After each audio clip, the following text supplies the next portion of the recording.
ओम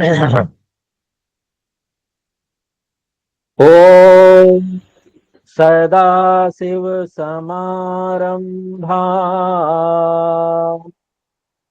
शंकराचार्य मध्यमा अस्मदाचार्य पर्यंता वंदे गुरु परंपरा। ओम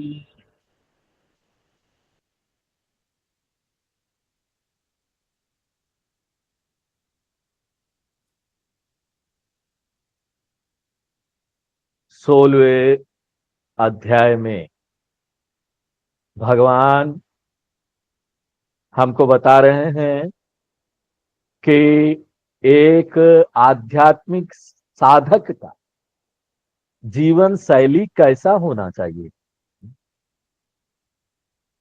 क्या क्या गुण होने चाहिए, जीवन के मूल्य वो सब क्या क्या है, कितना महत्वपूर्ण है सोचिए। भगवान को गीता में ये बताने की जरूरत पड़ गई कि हमको अपने जीवन में किन किन मूल्यों का पालन करना पड़ता है, किन किन मूल्यों का पालन करना चाहिए। क्योंकि हम तो ये एज्यूम करके चलते हैं ना कि गीता में तो वही आएगा जो ऐसा जीवन जिया है, जो धार्मिक जीवन जिया है। फिर भी एक बार रिमाइंड कराना जरूरी है, क्योंकि भूले भटके ऐसे भी लोग आ जाते हैं जो इस ज्ञान को जानना तो चाहते हैं, लेकिन जीवन शैली वैसी नहीं बनाई तो ज्ञान का लाभ नहीं मिलता। जान तो लेंगे, समझ में आ जाएगा। ये जीवन शैली जो बताया जा रहा है, भगवान जीवन का मूल्य जो बता रहे हैं, वो क्यों चाहिए, उसका उद्देश्य क्या है। उसका उद्देश्य ये है कि मन शांत हो जाए। ये तरीका है मन शांत करने का, ये सारी साधनाएं हैं मन शांत करने का। और जितनी भी साधनाएं मनोवैज्ञानिक लोग बताते हैं ना, ध्यान को भटकाओ, हाँ? भटकाओ तो भटकाने के लिए हम क्या करेंगे, कहीं घूमने जाएंगे, दूसरों के साथ चिट चैट करेंगे, मार्केट जाएंगे, शॉपिंग करेंगे। मनोवैज्ञानिक लोग बोलते हैं मन अच्छा नहीं लग रहा ना, थोड़ा निकल जाओ, अच्छे अच्छे कपड़े पहनो, खरीदो, शॉपिंग। कई लोग शॉपिंग करते हैं जब उनको डिप्रेशन होता है, हाँ? बहुत ज्यादा तनाव हो रहा है, चलो चलो कुछ खरीदते हैं, शॉपिंग करते हैं। तो क्या होता है, टेम्पोररी कम हो जाता है जरूर। घूमने जाते हैं, मॉल में चले गए, इधर चले गए, हाँ? किसी के घर चले गए बातचीत करने के लिए। अब वहां किस तरह का बातचीत होता है सब लोग जानते हैं। एक आध्यात्मिक व्यक्ति जानता है कि कैसा बातचीत होगा अगर हम पड़ोसियों के घर में जाते हो, जब तक कि वो आध्यात्मिक लोग ना हो, हाँ? तो वो बातें तो इसी प्रकार की करेंगे, दुनिया भर की बातें करेंगे, भगवान की बात करेंगे नहीं करेंगे। तो ये तरीका है मनोवैज्ञानिक लोग जो बताते हैं, भौतिक लोग, कि कैसे मन को ना शांत आप कर सकते हो। ये तरीका मन को शांत करने। लेकिन ये सारे जो तरीके मनोवैज्ञानिक लोग बताते हैं, एक टेम्पोररी तरीका है, जिंदगी भर आपको करते रहना पड़ेगा। कभी मन खराब हुआ फिर करो, फिर मन खराब हुआ फिर करो, हाँ? रह जाएंगे वहीं पर, आध्यात्मिक विकास नहीं हो। जहां था, जहां थे आप, वहीं रह जाएंगे, और मृत्यु के बाद भी इसी तरह दुखी होकर, असंतुष्ट होकर इस संसार में आए।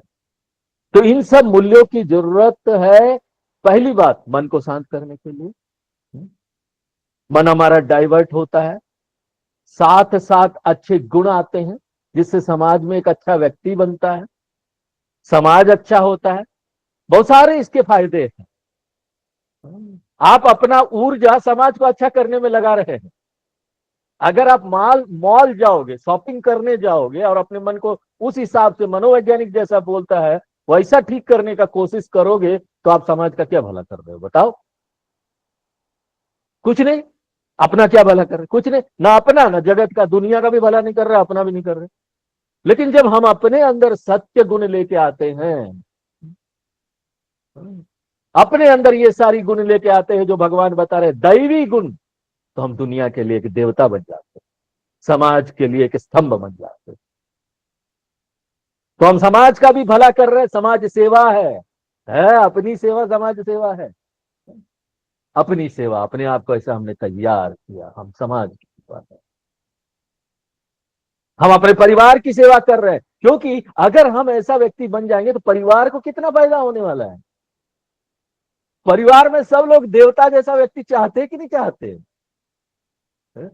सबको देवता जैसा व्यक्ति चाहिए। ऑफिस में भी व्यक्ति चाहता हमको ना देवता जैसा व्यक्ति मिले, जिसको हम बोल दे कि ये काम करो तो वो वैसे ही करे, उसको बदले ना। गुरुकुल में व्यक्ति जाता है, गुरु के पास जाता है, गुरु बोलते हैं ABC, ऐसा करके लाओ, एक चीज गिलास में पानी लेके आओ, कटोरी में पानी लेके आओ। तो शिष्य जाते जाते सोचता है, अरे कटोरी में पानी बोला है गुरुजी पियेंगे, हम कहा कटोरी में ले जाए, गिलास में ले जाए, गिलास में ले जाए। गुरुजी ने लगाई फटकार, बोला जैसा हमने बोला है वैसा ही करो। यही आदत जो है ना, फिर जो हम तुमको ज्ञान बता रहे हैं उसमें नहीं आएगा। फिर तुम हम जो ज्ञान बता रहे हैं उसको भी छान छान के सुनोगे, कुछ सुनोगे कुछ नहीं सुनोगे, तुम्हारा कहां भला होने वाला है। इसलिए अगर हमारे साथ रह रहे हो तो जैसा हम बोले वैसे ही करो, व्यवहार में भी तब जा करना, जो हम ज्ञान दे रहे हैं उसमें भी तुम वैसे ही सुनोगे, क्योंकि आदत बन जाए।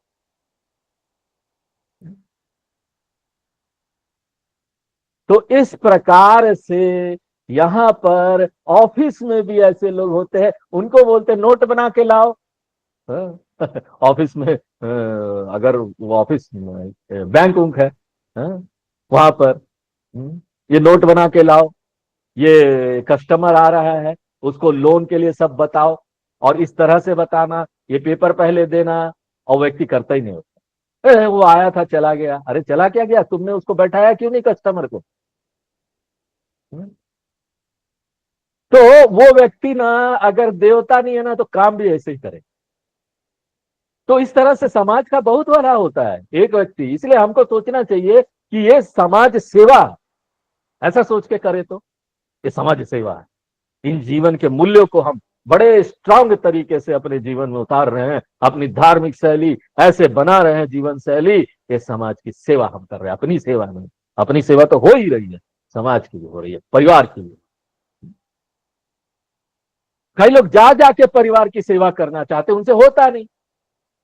क्यों नहीं होता, है तो उनके पास लाखों रुपया, शेयर करने की प्रवृत्ति नहीं है, तो कैसे शेयर करें।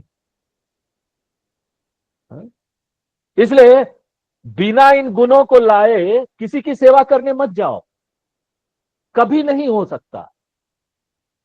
हाँ? क्योंकि मन तो छोटा है, और मन छोटा है तो करोड़ों रुपया भी हो जाएगा ना तो हम शेयर नहीं करेंगे। हमारे पास समय भी होगा ना तो हम दूसरी चीजों में लगाएंगे, बोलेंगे नहीं हम, नहीं नहीं चाचा जी आपके लिए समय नहीं, आप बूढ़े हो गए, आपके बाबा, आपके बेटे नहीं देख रहे हैं, आपने हमको कॉल किया फोन पर कि हमारा थोड़ा सा ध्यान रखो, हमारे बेटे तो नहीं देखते हैं। लेकिन मेरे पास समय नहीं। दूसरी चीजों में समय लग रहा है। ये सारी चीजें हो रही है परिवार में, ये सारा चीज हो रहा है समाज में, लोग काम ठीक से नहीं करते, पैसे ले लेते हैं, दूसरों को कठोर बातें बोलते हैं। इसलिए हम आध्यात्मिक लोगों को ये बात समझना चाहिए कि समाज सेवा सिर्फ वही नहीं है। देखो उसको भी नहीं छोड़ना है, कोशिश नहीं छोड़नी है कि नहीं स्वामी जी ने बोला पहले बैठ के अपना गुण ले आओ, उसके बाद किसी की सेवा करना, हेल्प करने, हेल्प जहां हो सकता करो, करते रहो। लेकिन एक चीज को मन में ध्यान रखो कि जब तक ये सारे गुण नहीं आएंगे ना, तब तक वो उच्च गुण में, किसी में ये गुण 50%, किसी में 60%, 70% होता है, किसी में 100% हो जाता है। 100% गुण वो तो होता नहीं है, लेकिन फिर भी हम बोल रहे हैं आइडियल कंडीशन। कोई सत्य बोलता है 50%, कहीं कहीं वो छोड़ देता है सत्य बोल।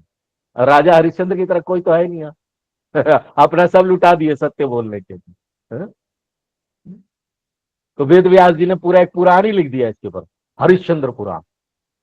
आप सोचो कि कितना इंपॉर्टेंट है ये सत्य गुण, कि उसके ऊपर हमारे वेद व्यास जी जो वेदांत के ज्ञाता ब्रह्म सूत्र लिखने वाले ने एक पूरी पुराण लिख डाली। सारे गुण बहुत महत्व है।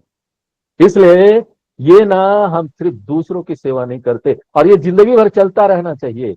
हर समय अपने आप को देखकर हमको सुधार करता रहना चाहिए अपने ऊपर। तो हम लोग पिछले क्लास में पहला श्लोक देख रहे थे, उसमें कई सारे गुण लिस्ट आउट कर रहे हैं भगवान। ये देखो ये सारे गुण हैं। स्वाध्याय के बारे में देख रहे थे। स्वाध्याय यानी रोज रोज हमको बताया गया है यहाँ पर कि रोज रोज हमको अपने शास्त्रों का अध्ययन करना चाहिए, किसी न किसी प्रकार से पाठ करना चाहिए। और दो प्रकार से ये होता है। एक तो होता है शब्द की आवृत्ति, यानी कि हमने कोई पाठ ले लिया, हमको अर्थ उर्थ नहीं पता, अब महामृत्युंजय मंत्र ले लिया, जप कर रहे हैं, रोज महामृत्युंजय मंत्र का जप करते हैं, लेकिन हमको अर्थ नहीं पता। शुरू तो ऐसे ही करता है एक व्यक्ति जब आध्यात्मिक मार्ग में आता है। उसके बाद फिर दूसरा जो है वो है अर्थ प्रधान, अर्थ समझकर हम पढ़ते अध्ययन करते हैं, स्वाध्याय होता है। ये जो हम लोग कर रहे हैं अभी, अर्थ समझ रहे हैं, उस पर डीप जा रहे हैं। अब आगे जो भगवान बताते हैं अगला एक मूल्य 16वें अध्याय के पहले श्लोक में, वो आर्जवम। आर्जवम यानी सामंजस्य, हमारे पूरे शरीर में सामंजस्य होना चाहिए, सीधाई, इंटीग्रेटेड पर्सनालिटी, स्ट्रेट फॉरवर्डनेस, सीधे साधे व्यक्ति, सामंजस्य होना चाहिए हमारे व्यक्तित्व में। तत्व बोध में हमने देखा 5 परत है ना हमारे पर्सनालिटी का, हमारे व्यक्तित्व का। अन्नमय कोश, ये हमारा फिजिकल बॉडी बाहर का, उसको अन्नमय कोश बोलते हैं। प्राणमय, अंदर जो ऊर्जा चल रहा है, प्राण वगैरह सांस वगैरह ले रहे हैं, वो एक है। मनोमय कोश, मन वाला जो कोश है। विज्ञानमय कोश, जो बुद्धि वाला कोश है।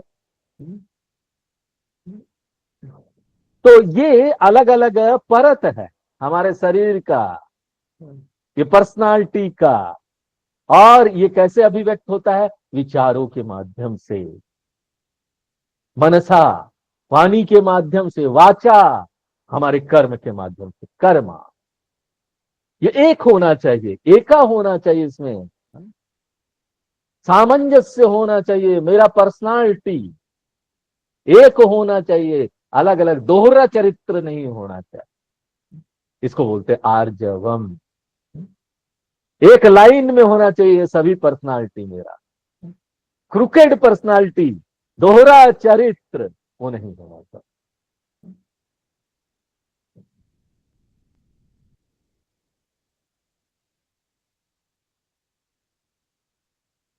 तो यहां पर ये आर्जवम गुण यानी कि ना हम एक सोचना चाहिए।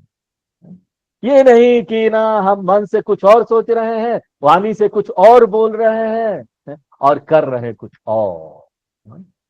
संस्कृत का एक श्लोक है, मनस्येकम वचस्येकम कर्मणि एकम महात्मानम, मनसी अन्यत वचसी अन्यत कर्मणि अन्यत दुरात्मा।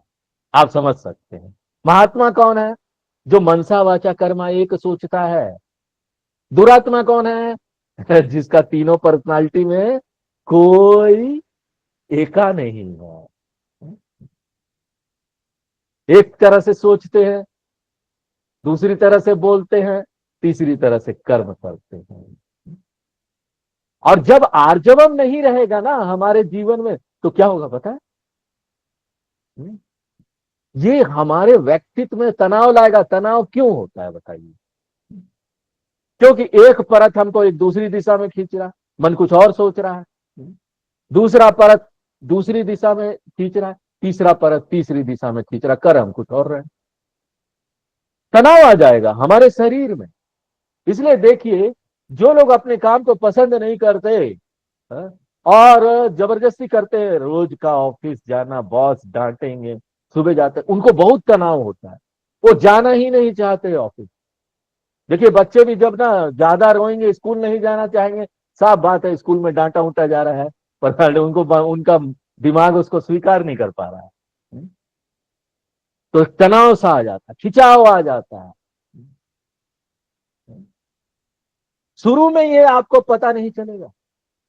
जब हमारा जीवन हिपोक्रेटिक होता है, डबल लाइफ होता है, दोहरा जीवन होता है, तो ये जो तनाव ना धीरे धीरे करके जमा होते जाता है। कोई भी तनाव आए उसका कारण यही होता है। एक सीमा के बाद जब तनाव बढ़ जाता है ना, तो ये हमारे पर्सनालिटी को, व्यक्तित्व को तोड़ देता है। और जब ये हमारे व्यक्तित्व को तोड़ देता है, तो ये सामने कैसे अभिव्यक्त होता है? अलग अलग बीमारियों के रूप में। मानसिक स्वास्थ्य खराब हो गया, फिजिकल हेल्थ खराब हो गया, सब तरह की समस्या आने लगेगी। इसलिए अपना जीवन अच्छा करने के लिए भी हमको ये तीनों में एका होना चाहिए, नहीं तो चारों तरफ होल ही होल है। हाँ?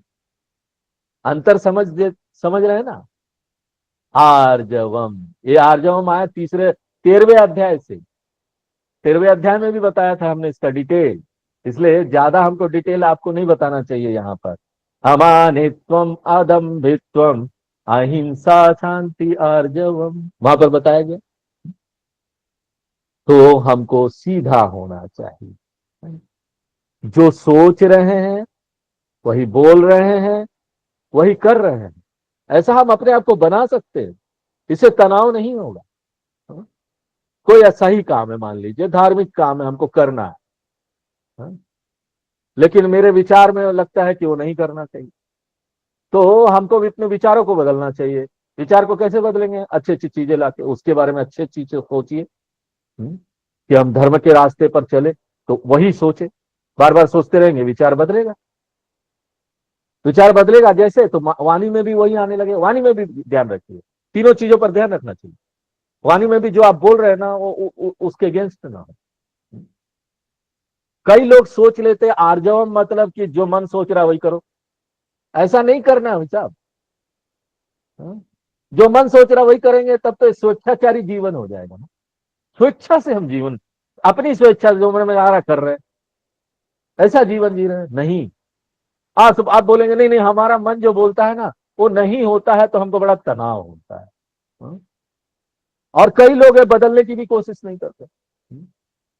वो चाहते हैं हमको बाहर ऐसा ही वातावरण मिल जाए जहां पर ना हमारा मन उसको स्वीकार कर ले, तभी हम सुखी रहेंगे, तभी हमको तनाव नहीं होगा, तभी हम मनसा वाचा कर्म एक होंगे।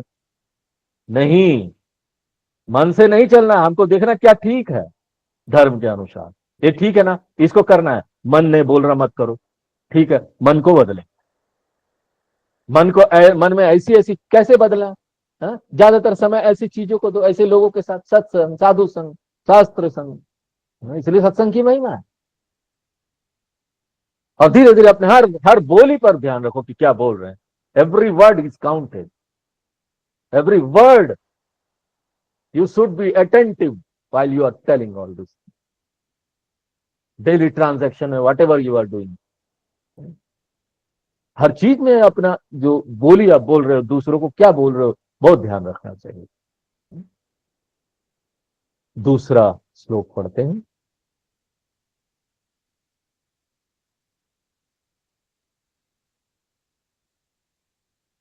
अहिंसा, सत्यम, क्रोध, अहिंसा, सत्यम, क्रोधः, त्याग, शांतिर्पैशुनम, त्यागः, शान्तिरुपैशुनम् दया, भूतेष्वलो लुप्त्वम्, दया, दयाभूतेष्वलोलुप्त्वम् मार्दवम, ह्रीर्चापलम।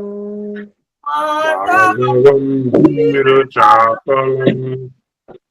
अब अगला मूल्य क्या है जो जीवन में हमारा होना चाहिए? अहिंसा। 13वें अध्याय में हमने इसके बारे में भी बड़े विस्तार से बात की, इसलिए अभी डिटेल में जाने की जरूरत नहीं है, क्योंकि हम जानते हैं कि ये महत्वपूर्ण। अब हमको दोबारा थोड़ी ना जाना। अहिंसा यानी हिंसा को छोड़ना, बचना हिंसा से। किस किस स्तर पर? कायिक स्तर पर, फिजिकली। वाणी के स्तर पर, वाणी से भी हमको हिंसा नहीं करना। मन के स्तर पर, मन से भी हिंसा नहीं करना है, किसी को मारने का नहीं सोचना है। और क्यों नहीं करना? ये सिंपल रूल है, जो आप दुनिया को देंगे ना वही आपके पास वापस आने वाला है। ये एक बॉल फेंकने की तरह है। हाँ? आपने बॉल फेंका दीवार की तरफ, तो वापस आएगा आपको। आपके पास, आपको हिट करेगा। हाँ? जितना जोर से आप बॉल दीवार की तरफ फेंकेंगे उतने ही जोर से ना वो आपको हिट करेगा वापस। इसलिए हमको ये बात याद रखना चाहिए, अल्टीमेट ट्रूथ क्या है, सत्य क्या है, जो भी हम दुनिया को देंगे वही हमारे पास वापस आएगा। जो भी हम बैंक में जमा करेंगे वही हम बैंक से ले सकते हैं। अगर हम ये दुनिया रूपी बैंक में हिंसा जमा करेंगे तो दुनिया रूपी बैंक हमको हिंसा वापस देगी, आज नहीं तो कल। इसलिए हमको अपनी मन के शांति के लिए ध्यान रखना चाहिए कि ना हमको हिंसा से बचना चाहिए। और देखिए बात यह है ना कि हम लोग वेद में जो वेदों का अनुसरण करते हैं, जो नास्तिक लोग हैं, जो नास्तिक नहीं है जो आस्तिक है, आस्तिक यानी जो वेदों को मान, वो लोग जानते हैं कि अहिंसा जो है ना वो परम नहीं, अहिंसा परमो धर्म नहीं है। यहां पर कई ऐसी घटनाएं आएगी, ऐसा मौका आएगा जहां ना हिंसा जो है ना वो अनिवार्य पाप बन जाता है। हिंसा पाप तो है लेकिन अनिवार्य है, वो करना पड़ेगा। और सबसे अच्छा उदाहरण क्या है, भगवत गीता में, गीता का घटना। गीता देखिए एक बहुत इंटरेस्टिंग स्टडी, बहुत सारी जगहों पर, 2-3 जगह पर कृष्ण भगवान अहिंसा अहिंसा बोलेंगे। 13वें अध्याय में बोला, अब यहां बोल रहा है, आगे भी बोलेंगे। तो कृष्ण भगवान का निष्कर्ष क्या है ये बोलने के बाद, अर्जुन युद्ध करो। अब देखो कृष्ण भगवान अपने आप को ही कॉन्ट्राडिक्ट कर रहे हैं, अपने आप जो बात बोल रहे हैं उसी से पीछे हट रहे। एक तो अहिंसा का पाठ पढ़ा रहे और बोल रहे अर्जुन तुम युद्ध करो। देखिए अहिंसा जनरल रूल, सामान्य नियम है। हर एक मूल्य में एक्सेप्शन भी होता है, हर एक जो मूल्य आपको बताया जा रहा है उसमें अपवाद भी है। अहिंसा को लेकर अपवाद भी है, सामान्य नियम में अपवाद भी होता है, सिंपल रूल में एक्सेप्शन भी होता है जहां पर आप उसको छोड़ सकते हो। ऐसे कई मौके जीवन में आते हैं जहां पर ना अहिंसा काम नहीं करता, फेल हो जाता है, जिस तरह से दुर्योधन के केस में फेल हो गया। और जब अहिंसा काम नहीं करता, फेल हो जाता है, तो धर्म की रक्षा के लिए एक ही हथियार बच जाता है, हिंसा। इसलिए कोई गलत नहीं है ये करने में। देखिए इनफैक्ट कृष्ण भगवान तो एक कदम और आगे जाते हैं और बोलते हैं, हे अर्जुन ये जो तुम धर्म युद्ध करोगे ना ये पाप नहीं है, दूसरे हाथ ना ये तुमको पुण्य देने वाला है, क्योंकि ये धर्म युद्ध है, तुम लोगों को बचा रहे हो, ये तो तुमको पुण्य मिलेगा, स्वर्ग में जाओगे। इसलिए ना हम लोगों को अंधे होकर अहिंसा की बात नहीं करनी चाहिए। गलत धारणा लेकर अहिंसा की बात करना, इससे क्या होगा, इसका परिणाम बड़ा नकारात्मक निकलेगा। कल्पना कीजिए एक डॉक्टर है, वो अगर बोलेगा नहीं हम तो कट्टर अहिंसा का पुजारी हैं, इसलिए हम ये ऑपरेशन नहीं करेंगे, तुम्हारे अंग को काटना पड़ेगा, वो हम नहीं करेंगे। अगर डॉक्टर ऐसा बोलने लगे तो क्या होगा बताइए। इसलिए सही तरीके से सावधानी से अहिंसा का पालन करना जीवन में एक मूल्य हो जाता है। उसके बाद अगला जो मूल्य है वो सत्यम। सत्यम, सत्य बोलना। ज्यादा सही ये नहीं होगा सत्य बोलना, ज्यादा सही ये होगा कि हम असत्य बोलने से बचें। सत्य बोलना यानी असत्य बोलने से बचें, क्योंकि हर जगह सत्य बोलते रहेंगे, अपने मन की बात बताते रहेंगे तो लोग आपको दौड़ाएंगे, मार मार के आपका क्या हाल कर देंगे सोचिए, क्योंकि कौन किसके बारे में क्या यार सोचते रहता है, आप सोचिए। इसलिए झूठ नहीं, झूठ बोलने से बचना ही सत्य बोलना। अगर कोई ऐसा सत्य है जो दूसरों को चोट पहुंचाने वाला है, कोई ऐसा सत्य आप बोलने जा रहे हैं जो दूसरों को चोट पहुंचा रहा है, और हमको वहां पर अहिंसा का पालन करना है, हिंसा भी नहीं करना है, क्योंकि हम शब्दों से हिंसा करेंगे, बचना चाह रहे हैं दूसरों को चोट पहुंचाने से, तो वहां पर सत्य नहीं बोलना। लेकिन ये नहीं करना है कि असत्य बोलो। आप चुप रह सकते हैं। अगर आपको किसी को कुछ नहीं बताना, आप चुप रहिए, वो भी सत्य बोलना होगा। Avoid speaking untruth. सत्यम इज इक्वल टू असत्य वर्जनम। और मान लीजिए आपको सही व्यक्ति को कुछ सत्य बताना है, और वो सत्य उसको पीड़ा देने वाला है, तो क्या करना चाहिए? धर्म संकट होगा ना। हमको दूसरे व्यक्ति को सही करने के लिए, उसका सुधार करने के लिए, उसको सुधारने के लिए सत्य बोलना। अपने बच्चे, हमारे बच्चे ठीक से काम नहीं कर रहे हैं, ठीक से पढ़ाई वढ़ाई नहीं कर रहे हैं, सत्य बोलना। हमारे परिवार के सदस्य है जो गलत काम कर रहे हैं, सत्य बोलना उनको रोकने के लिए। तो आपको क्या करना चाहिए? पहले ना बहुत कुशन बना लो, पैडिंग कर लो।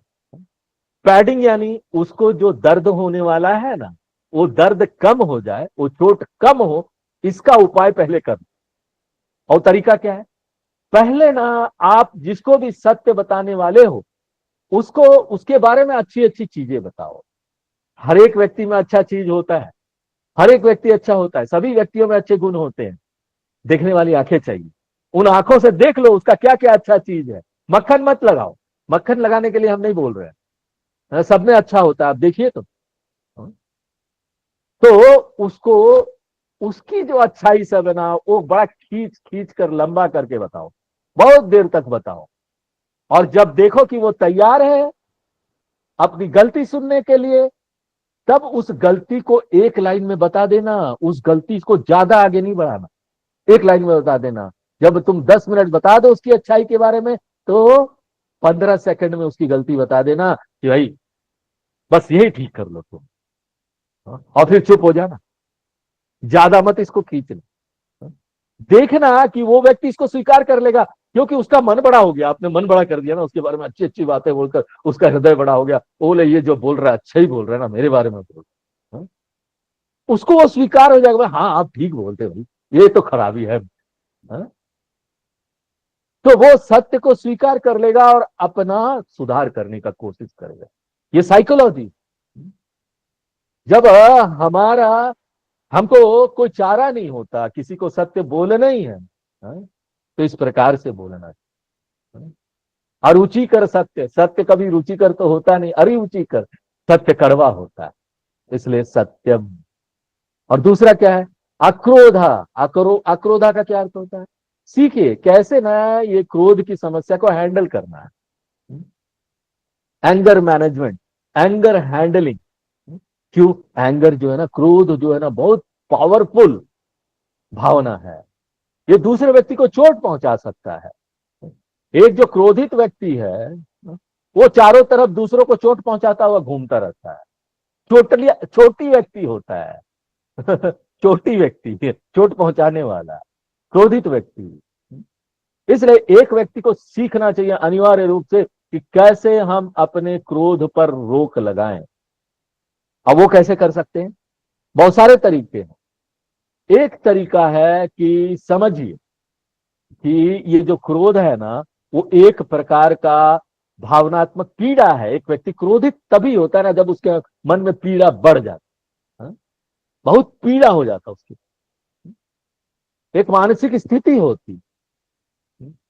हम सोचते हैं कि ना कोई जोर से चिल्ला रहा है तो वो क्रोध है। अरे क्यों इतने जोर से चिल्ला रहे हो? इतना क्रोध करने का क्या है? कोई जरूरी नहीं जोर से चिल्लाना क्रोध हो सकता है। अब कोई व्यक्ति दूर खड़ा है, हमको उसको बुलाने के लिए जोर से चिल्लाना ही तो पड़ेगा, इसका मतलब हम क्रोधित है क्या? क्रोध हम जोर से चिल्लाने से नहीं पता कर सकते, क्योंकि ये मन की समस्या है। चिल्लाना को क्रोध नहीं बोल सकते, चिल्लाना तो परिणाम है क्रोध का। किसी को जोर से मार दिए, वो क्रोध नहीं हो सकता, वो तो परिणाम है क्रोध का।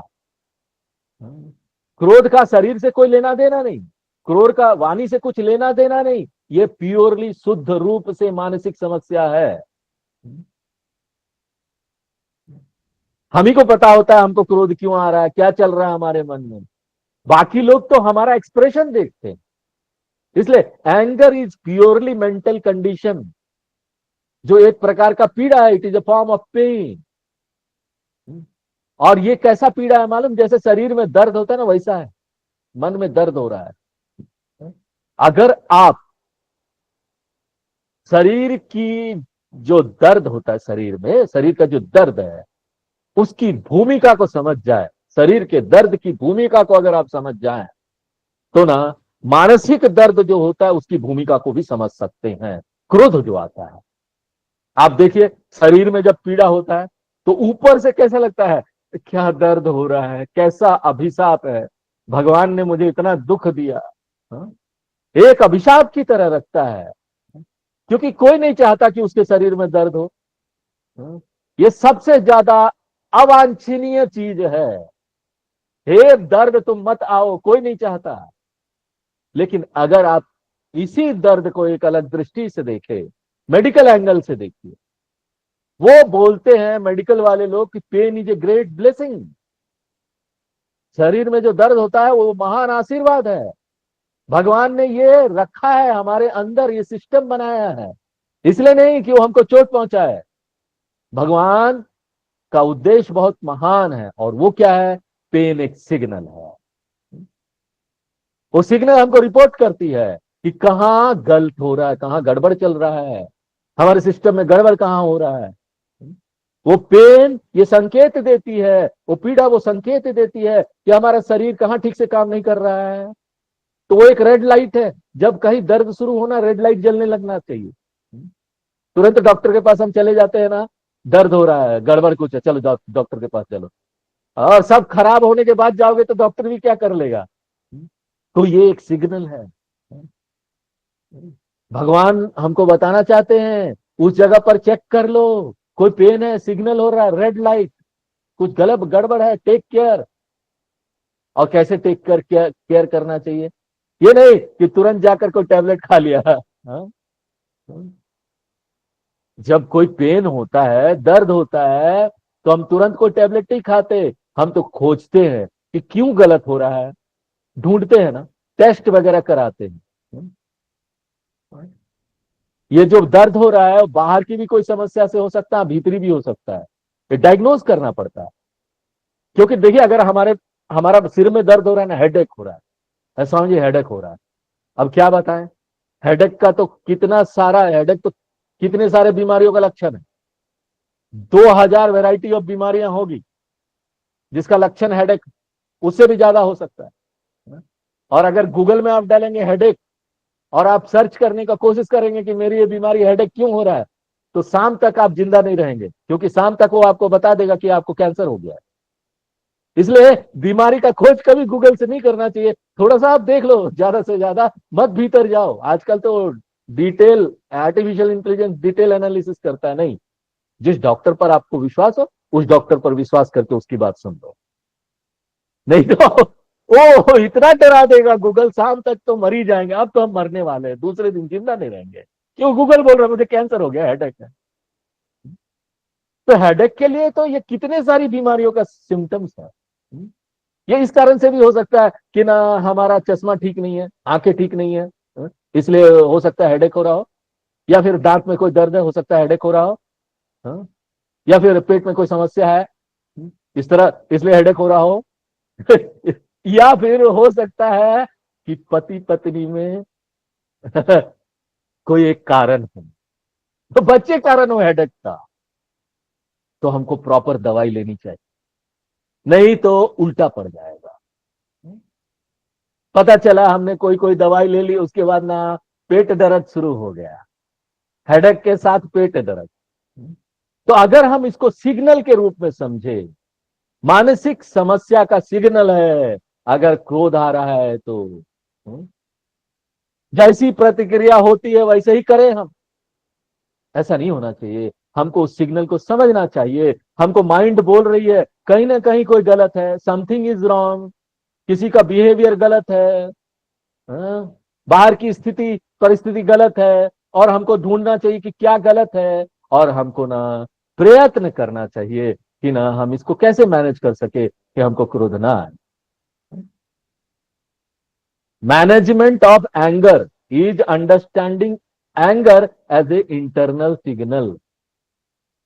हमको इसको बुद्धिमानी से इसका उपयोग करना चाहिए, ये ढूंढने के लिए कि इसका समाधान क्या है, इसका कारण क्या है, क्यों ये हो रहा है। इसलिए अक्रोध, मैनेजमेंट ऑफ एंगर। अगला क्या है? त्याग। त्याग यानी संन्यास। संन्यास यानी संन्यास ना, अरे स्वामी जी मत बोलिए, बार बार आप संन्यास बोल देते हैं और हमको डर लग जाता है कि सब कुछ छोड़ के, घर छोड़ के जाना होगा। शंकराचार्य जी का भाष्य पढ़ेंगे ना, वो तो भयंकर सपोर्टर है संन्यास का, वो तो घरे छुड़वा देते हैं। बार बार यही भाष्य लिखेंगे, जहां आएगा ना त्याग, वो बोलेंगे संन्यास, you have to leave everything, जाओ। तो देखो, संन्यास दो प्रकार का होता है। एक तो है आश्रम संन्यास, चतुर्थ आश्रम में आप जाते हैं, ब्रह्मचारी होते हैं, गृहस्थ होते हैं, वानप्रस्थ होते हैं, फिर संन्यास आश्रम में जाते हैं, फिजिकली सब कुछ छोड़ के जाते हैं, घर छोड़ के भी जाते हैं, वो चतुर्थ आश्रम हो गया। आपने साधु संत का जीवन शैली ले लिया, वो जीवन शैली हो गई, मोनास्टिसिज्म, ऐसा लाइफस्टाइल हो।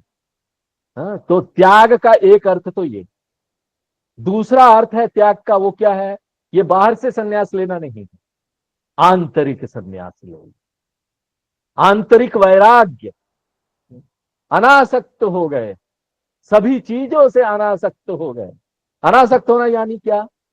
सब चीजों के प्रति, जो भी हमारे पास यहाँ चीज है उसको हम फेंक तो सकते नहीं, हम सन्यासी, आश्रम सन्यासी तो है नहीं, क्या करें फिर?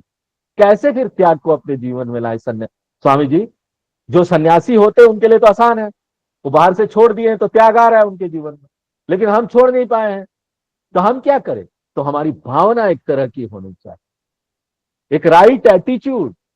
हमारे पास जो जो पोजीशंस है, जो जो चीजें यहां पर है, उसके प्रति एक राइट एटीट्यूड। ये समझना है कि ना एक्चुअली में, सही में, रियली में हमारे पास कोई चीज नहीं है। ये सारी चीजें जो हमारे पास है वो हमारा है ही नहीं। इसलिए हम लोग बार बार बोलते हैं, हर चीज का ऑनर स्वामी अपने चीजों का भगवान को बना दो, सौंप दो उसको। ये तो भगवान ने बड़ी कृपा की, दया की कि उन्होंने ये चीज हमको दिया है कुछ समय के लिए उपयोग करने के लिए, ताकि हम इसका उपयोग करके आध्यात्मिक रूप से आगे बढ़ सके। हमको इसका उपयोग करना है और ग्रो करना है, आगे बढ़ना है। ये हमको भगवान की तरफ ले जाएगा। हमको किसी चीज को पकड़ के नहीं रखना है। हमारा शरीर, उसको भी हमको पकड़ के नहीं रखना है, सब चीज भगवान का है। भगवान को चुनने दो, कब हमारे पास ये रखना चाहते हैं, कब लेना चाहते हैं। और वो ना हमको 1 महीने का नोटिस भी नहीं देंगे। अगर हम किसी के घर में किराए पर रह रहे हैं तो हमको 1 महीना 3 महीने का नोटिस देना पड़ता है छोड़ने से पहले, और उसको भी नोटिस देना पड़ता है, मकान मालिक को भी। लेकिन यहाँ पर ना, मकान मालिक जो है भगवान, वो नोटिस नहीं देंगे। वो जब चाहे ले लें, कोई बात नहीं, अचानक ले लेंगे। और ना जब वो लेंगे तो हम बड़े अच्छे तरीके से भगवान को रिटर्न कर देंगे, वॉलंटरली, स्वेच्छा से, with a note of thank you lord, sign कर देंगे उस पर, थैंक यू लॉर्ड। एक रिटर्न नोट होता है, अमेरिकन लोग, अमेरिका से आए, रिटर्न विथ थैंक। ये जो एटीट्यूड है, इसको बोलते हैं त्याग। आप सबकी चीज का उपयोग करते हैं, घर का भी उपयोग करते हैं, अपनी गाड़ी, आपके पास अच्छी गाड़ी है, BMW, लंबी कार, SUV, बहुत लोगों को अपने साथ रखिए, वाह बहुत अच्छा है, सबकी नौकरियां हैं, सब कुछ ना कुछ कर रहे हैं।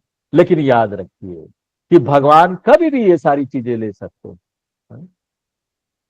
यहां पर तो आपको परमानेंट नौकरी भी मिल जाती है इंडिया में, हमने तो सुना है अमेरिका वगैरह में, वहां पर कभी भी आपको नौकरी से निकाल सकते हैं, hire and fire, yellow slip थमा देते हैं, नौकरी में जाएंगे, पता चला 3 दिन नौकरी के, चौथा दिन यार जाओ, तुमको हम नहीं रखना चाहते, काम ठीक से नहीं करते। हमारी संस्कृति में तो येलो मतलब मंगल, हल्दी उल्दी रखते हैं पूजा में, मंगल। लेकिन उनकी संस्कृति में वो मंगल नहीं है, येलो स्लिप मीन्स अमंगल हो गया, नौकरी गई। और यहां पर तो 3 महीने का नोटिस देना पड़ता है, और कई बार तो निकाल भी नहीं सकते, सरकारी नौकरी होती है, नहीं निकाल सकते। कभी भी नौकरी छूट सकती है वहां पर। सब कुछ छूट सकता है, तो इसके लिए तैयार रहना चाहिए ना। कभी भी कोई चीज छूट सकता है तो तैयार रहने में क्या है। इसको बोलते हैं सन्यासी, आंतर सन्यासी, आंतरिक सन्यास ले लिया तो इसको बोलते हैं त्याग। उसके बाद शांति, शांति यानी मन की शांति, है ना? मन में जो तीव्र रूप से उतार चढ़ाव आता है ना, वायलेंट इमोशनल डिस्टर्बेंसेस आती है, उससे हमको समत्व प्राप्त हो गया है। Balance of mind is called shanti. मन में एक बैलेंस मिल गया। आज यही विराम देते हैं, इसका डिटेल हम लोग अगले क्लास में देखेंगे। ओम पूर्णमदः पूर्णमिदं पूर्णात् पूर्णमुदच्यते पूर्णस्य पूर्णमादाय पूर्णमेवावशिष्यते। ओम शांति शांति शांति।